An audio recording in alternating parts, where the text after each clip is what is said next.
Hello, everybody. I am so excited to have this conversation today with Shai Toren of JetPatch. You all are going to be just as excited because what is the number one thing I talk about all the time? Cyber professional burnout. They are leaving their jobs because they are burnt out. There aren't enough resources, too much mundane clicking going on. And lo and behold, I run into this lovely human, Shai, founder and CEO of JetPatch, who has taken automation, the fourth industrial revolution that we're in right now, and applied it to the number one thing that is causing burnout, which is patching. So let's just get into it. Shai, what's going on? How are you solving this problem? Because it's got to be solved.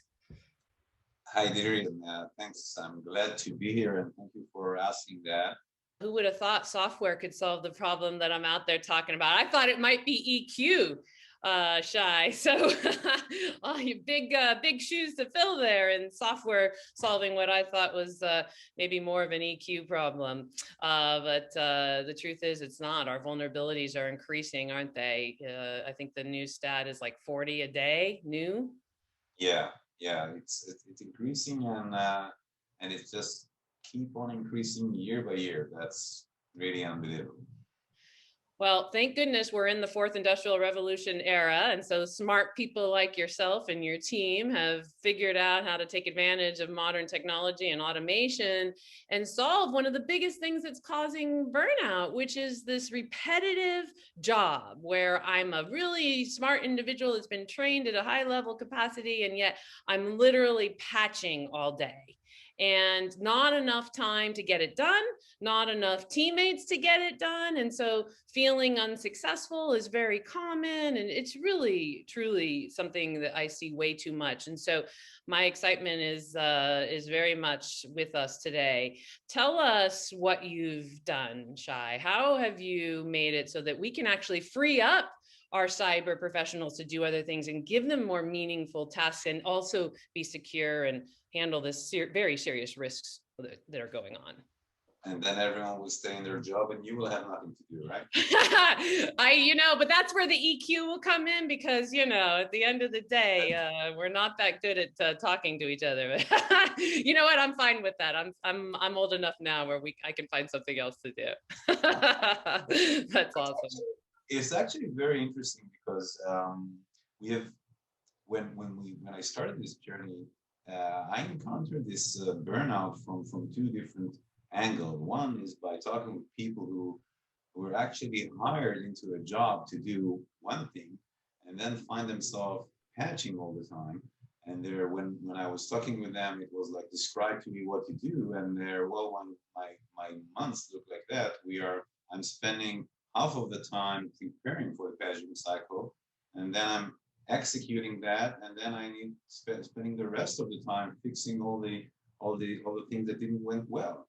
And it's kind of a repeatable Sisyphecal cycle which never ends in terms like chasing after my own tail, etc. The other aspect that I've seen when I was talking with the C-level guys, that people who came to a company with an amazing vision of a project that they want to do, and instead of being able to execute this project, instead of being able to really build what they came there for, they found that 130% of the time of their resources are spent into this daily work of dealing with patches and vulnerability remediation and so on and so forth. And when we understood that, well, actually, I asked people, okay, explain to me what do you do? Explain to me why do you do that? And based on that, we were able to analyze and build exactly what we called the predict, patch, perform, and that's what we're doing. So we are taking the data from all the elements and analyzing that, and based on this analysis, we are able to know ahead of time what will be the future failures. And by that, we can proactively fix them and ensure that we'll do a home run. We'll fix everything in an automatic way the first time we do that. And then we free up people to do what they came there to do. Yay. I mean, seriously, who wants to sit and do that all day, year after year after year? Like, this is game changing. Shai, I am so excited. And you know what comes to my mind too is that it's really fascinating to watch the marketplace. I hear everybody talking about phishing attacks and ransomware, and I get it. They're super, all upon us and really causing massive pain. And yet there's more breaches caused by the lack of ability to patch. And so, I think that's just got to be the overload. It's like, it's such a problem that there was no solution to. And I'm praying that that we have one now for everybody in what you're doing. And so therefore they're focusing on other things. Is that why people are focusing more on phishing? It's like they can only do what they can do, or what do you think? Well, I think that it's kind of amazes me. I mean, people when you read all the content that is being generated in the industry, when you talk with people, it doesn't really matter from which domain or which industry. A lot of energy is spent around trying to prevent stuff from happening, and very rightfully so, and prioritizing the vulnerabilities and try to know how to avoid ransomware. And that's really a very smart thing to do. I'm not saying not.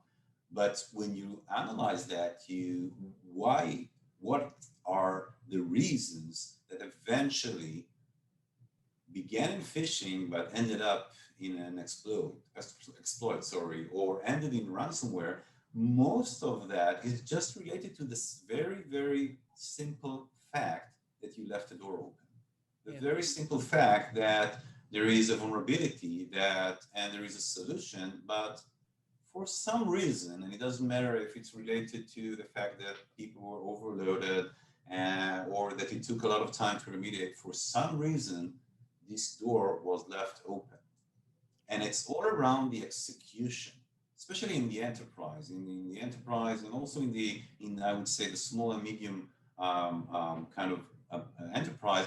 You need to make sure and understand what is the reason that these doors are left open. And when you look at that, it's related to the execution. So if you focus on that, and if you use the data that you have in order to understand exactly what you need to do, and then you are able to insert into that what we call hyper automation and into the process itself, then you're able to shift left everything that to the beginning of the process. When you shift left everything to the beginning of the process, and you are actually transforming the way that you work, from instead of reacting to the patching failures and going and fixing them, you are proactively addressing all the things in the beginning of the process, ensuring that the execution will be done in the fastest way with a minimal resource, and then you could move on. I love it. It's music to my ears, because a couple of things. One is talent shortage of cyber professionals worldwide is getting worse, not better, meaning we're not winning that gap. It takes time to develop those people, never mind all the barriers that are out there. So that's a problem, which is why this is music to my ears. And number two is that, again, we are actually seeing people leaving the cyber industry because of the burnout of just not feeling job satisfied. And that's, we just started seeing that. We just started seeing people move into, I'm not saying they're leaving tech, if you will, not to say that cyber is tech, because it's not, but most people in cyber are technical roles, going into other roles where they're funded and have solutions that in place that make people feel good now about what they're doing, that they're being successful. And I look at the cyberspace and I think, well, I'm sure that part of this is just how new it is too, right? Like how new it is that we have to be defending ourselves at such capacity, and therefore all this product space that's gone on in the last 10 years that's blown up. RSA used to have a tiny little show. Now it's this massive, right? Has to win, has to work. And so that's why having this conversation with you. I want everybody to know that there's a solution, because this burnout stuff is our number one vulnerability. We must care for our cyber professionals. And so I really thank you for what you're doing, and JetPatch and the team. And I'm excited to be a part of helping get the word out. So thank you for your time today. And I'm going to be sticking in touch with you for sure. Thank you so much, Deidre. Thank you for that. Ah, ditto. Thank you.